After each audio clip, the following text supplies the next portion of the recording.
السلام عليكم ورحمة الله وبركاته. الحمد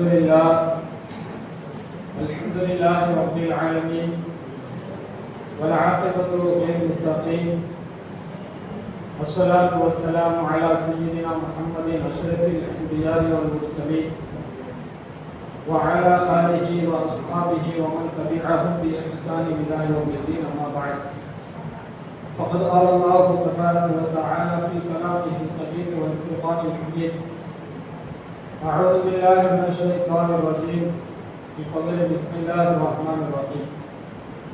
وذكر فإن الذكرى تنفع المؤمنين. صدق الله العلي العظيم.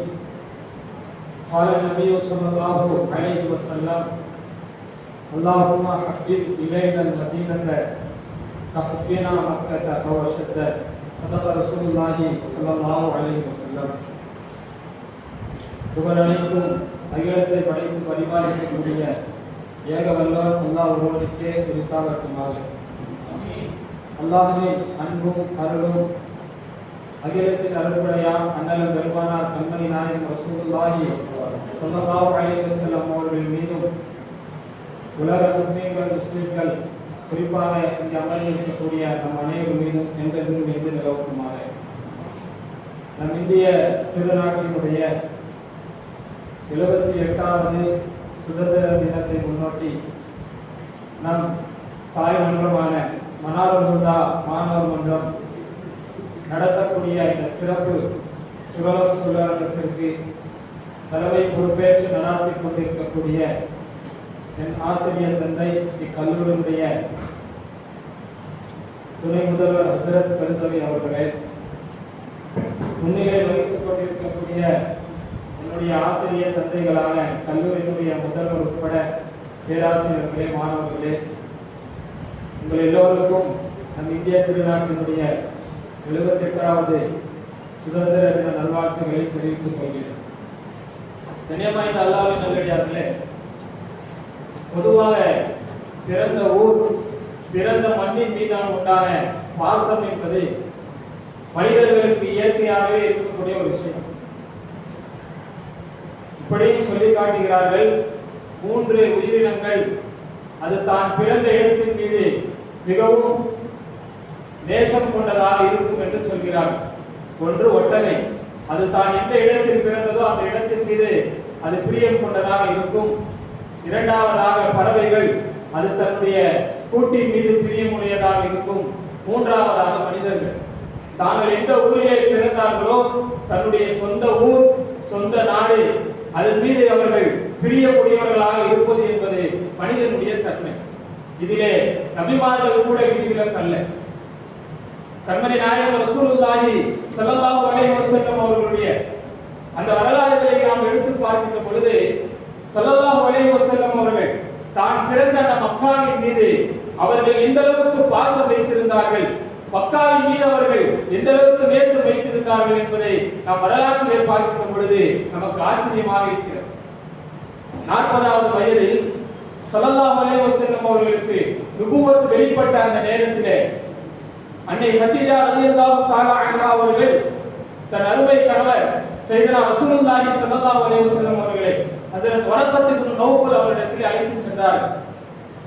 தனக்கு நடந்த நிகழ்வுகளை எல்லாம் ஸல்லல்லாஹு அலைஹி வஸல்லம் அவர்கள் வரக்கத் இப்னு நௌஃபல் அவரிடத்தில் சொன்ன பொழுது வரக்கத் இப்னு நௌஃபல் அவர் சொன்னாங்க, நீங்கள் திருத்தூதர், இறைவனுடைய தீர்க்கதரிசி என்று சொல்லிவிட்டு உங்களுக்கு என்னென்னலாம் நடக்கும் என்பதை சொல்லும் பொழுது, உங்களுக்கு இப்படி கஷ்டம் கொடுப்பார்கள், அப்படி கஷ்டம் கொடுப்பார்கள் என்று சொல்லும் பொழுது எல்லாவற்றையும் கேட்டுக் கொண்டிருந்த ஸல்லல்லாஹு அலைஹி வஸல்லம் அவர்கள் கடைசியில வரக்கத் இப்னு நௌஃபல் அவர் சொன்னாங்க, உங்களை உங்கள் ஊரை சேர்ந்தவர்கள் உங்கள் சொந்த நாட்டில் இருந்து அவர்கள் வெளியேற்றுவார்கள் என்று சொன்ன பொழுதுதான் ஸல்லல்லாஹு அலைஹி வஸல்லம் கேட்டார்கள், என்னையா வெளியேற்றுவார்கள் என்று கேட்டார்கள். அப்படி என்றால் சொந்த ஊரை விட்டு வெளியே செல்வதற்கு நபிமார்களுக்கு கூட அவ்வளவு எளிதிலே மனதிலே அதற்குண்டான எண்ணம் வருவதில்லை. அல்லாஹ் தஆலாவிடமிருந்து ஹிஜ்ரத்திற்கு உண்டான கட்டளை வந்ததற்கு பின்னால் கூட ஸல்லல்லாஹு அலைஹி வஸல்லம் அவர்கள் மக்காவிலிருந்து மதீனாவுக்கு கிளம்பி ஒரு 100 கிலோமீட்டர் தூரம் போயிருக்காங்க.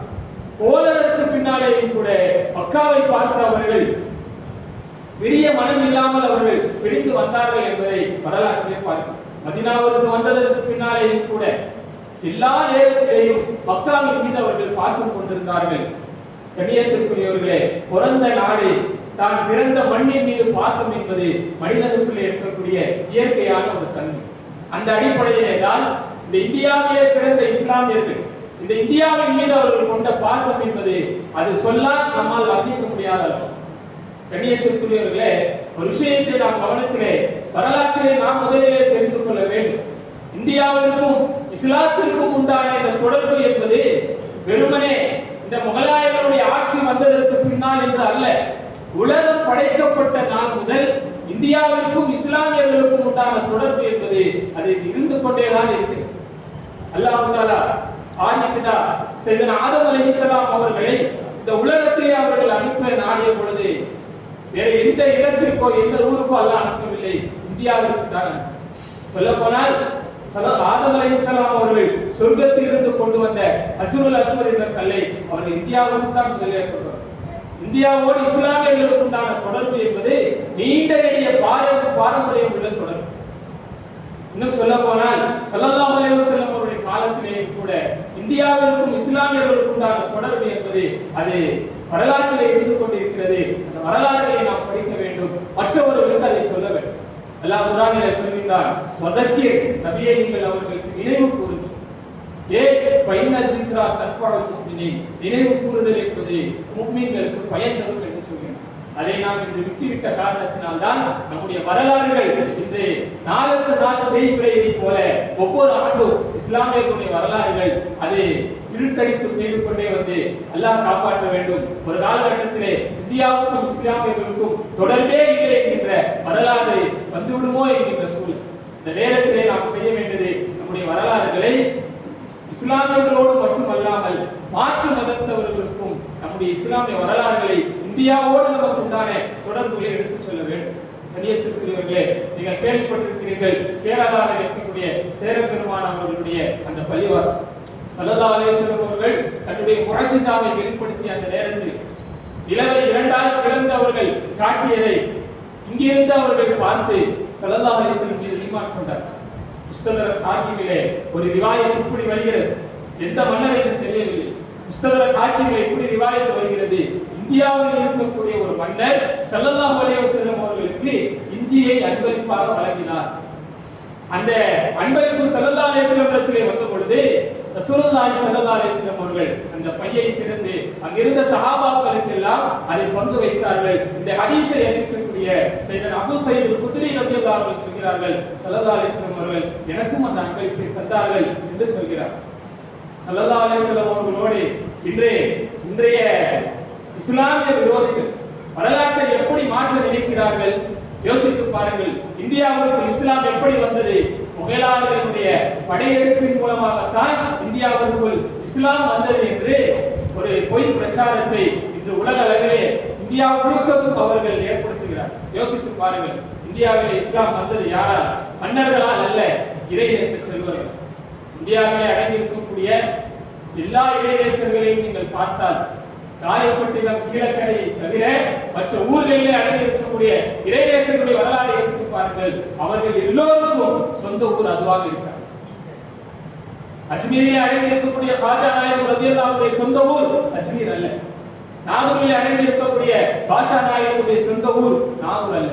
எங்கோ பிறந்தவர்கள் இஸ்லாத்தை இந்த மண்ணிலே பரப்புவதற்காக வந்தார்கள். கண்ணியத்திற்குரியவர்களே, நம்முடைய வரலாறுகளை நாம் பாதுகாக்க வேண்டும். காரணம், வரலாறுகள் இது பாதுகாக்கப்படாத காரணத்தினால் இந்தியாவிற்கும் இஸ்லாமியர்களுக்கும் சம்பந்தம் இல்லை என்கின்ற ஒரு பொய் பிரச்சாரம் இந்த இந்தியா முழுவதும் சொல்லப்படுகிறது. கண்ணியத்திற்குரியவர்களே, இன்று 78வது சுதந்திர தினத்தை, சுதந்திர காற்றை நாம் சுவாசிக்கிறோம். இதற்கு பாடுபட்டவர்களுடைய வரலாறுகளை சற்று யோசித்து பாருங்கள். இந்த இந்திய சுதந்திரத்திற்காக இஸ்லாமியர்கள் ரத்தம் சிந்திய அளவிற்கு மற்றவர்கள் வேர்வை கூட சிந்தவில்லை என்பதுதான் வரலாற்று.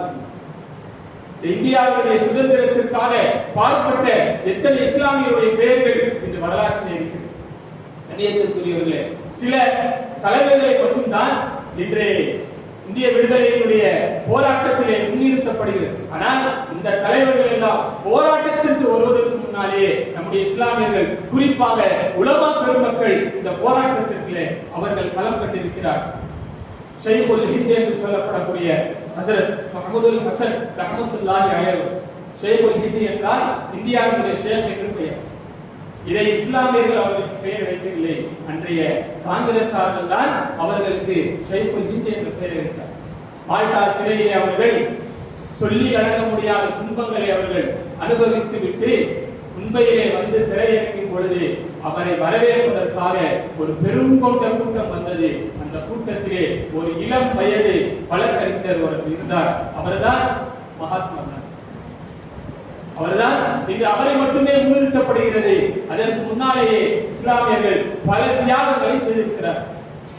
ஹஜ்ரத் ஷைகுல் ஹிந்த் முஹம்மதுல் ஹசன் ரஹ்மத்துல்லாஹி அவர்கள் மரணித்ததற்கு பின்னால், வஃபாத்தானதற்கு பின்னால் அவர்களுடைய புனித ஜனாசாவை தீர்ப்பாட்டுகிறார்கள். உடலிலே பல இடங்களிலே தீக்காயம், பல இடங்களிலே சதையே இல்லை.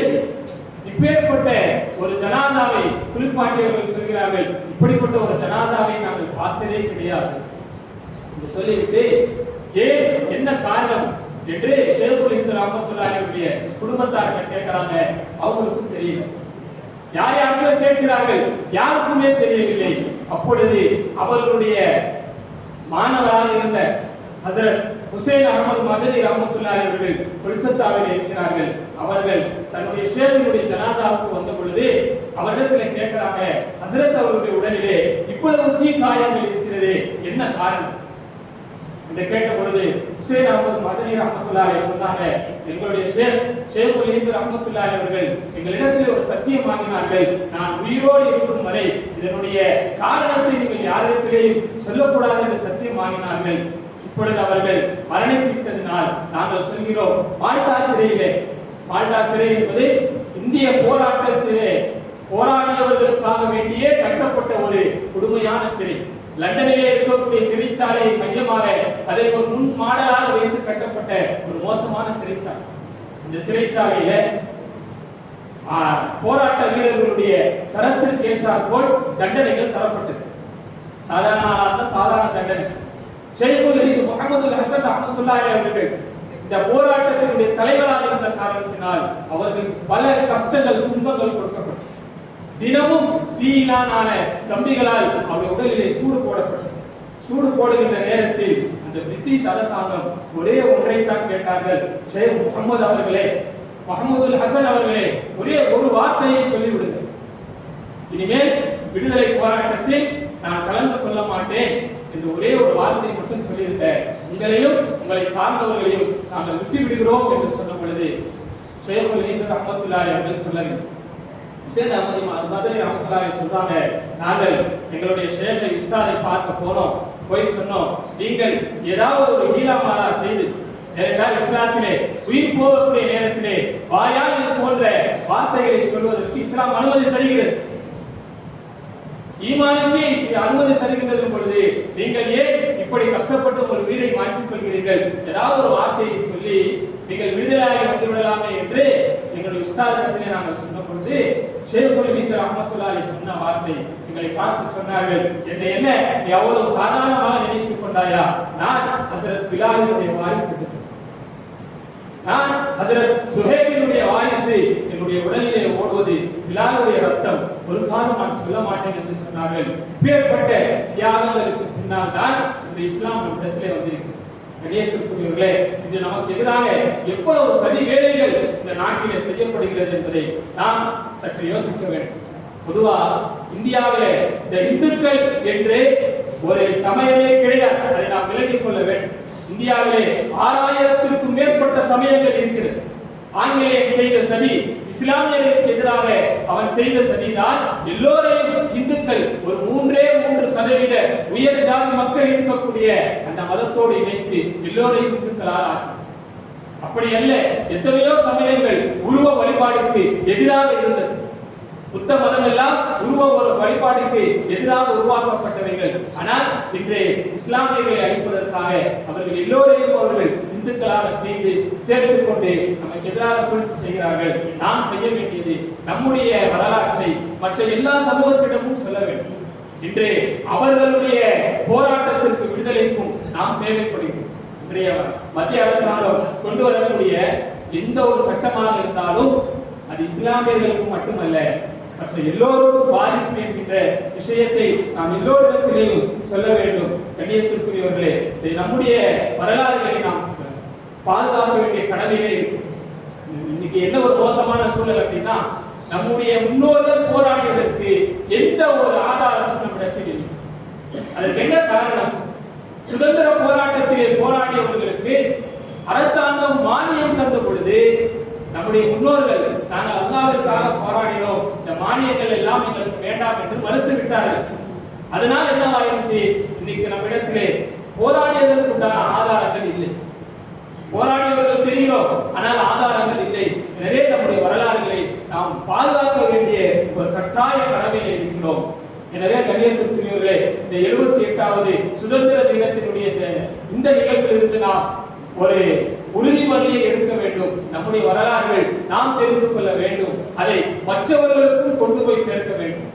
இன்னும் சொல்ல போனால், இந்தியாவினுடைய மையமாக இருக்கக்கூடிய இந்திய அரசியல் அமைப்பு சட்டம் அண்ணல் அம்பேத்கருடைய தலைமையிலே ஏற்படுத்தப்பட்ட அந்த இந்திய அரசியல் அமைப்பு சட்டம், இதை உருவாக்குவதற்கு அவங்க எதை முன்னோக்கி வச்சு செஞ்சாங்க அப்படின்னா, ஹஜ்ரத் அவுரங்கசீப் ரஹ்மத்துல்லாஹி அவர்களுடைய தலைமையிலே இயற்றப்பட்ட ஃபத்வா ஆலம்கீரியை தான் இதற்கு முன்னுதாரணமாக வைத்து இந்திய அரசியல் அமைப்பு சட்டத்தை அவர்கள் உருவாக்கினார்கள். இந்த வரலாறுகள் எல்லாம் நமக்கே தெரியவில்லை. நிறைய கண்ணியத்திற்குரியவர்களே, நாம் நம்முடைய வரலாறுகளை பாதுகாப்போம், அதை மற்றவர்களை கொண்டு போய் சேர்ப்போம். அல்லாஹ் ரஹ்மான் அதற்குண்டான தௌஃபீகை நாம் அனைவருக்கும் தந்தல் புரிவாங்க. வாஹிது தவானா அனில் ஹம்துலில்லாஹி ரப்பில் ஆலமீன். அஸ்ஸலாமு அலைக்கும் வரஹ்மத்துல்லாஹி வபரகாத்துஹு.